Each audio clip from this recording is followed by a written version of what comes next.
Hello there. So you want to know how you can simply go ahead and check who shared your post on Facebook? This is going to be the only video that you'll ever need to watch on the internet. So with that being said, let's get straight into the video.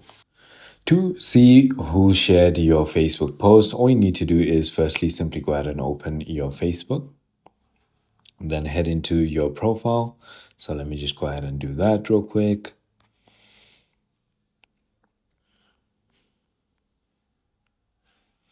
And now just simply tapping on share itself is also going to go ahead and show you sometimes on your own post, as this was not my own post. It's not going to show me the list, but sometimes just tapping on the share button will reveal a list of public shares. However, privacy settings limit visibility, so you might only see friends or public if the sharer isn't a friend or has restricted settings, with some users reporting mobile app issues requiring desktop mode in a web browser.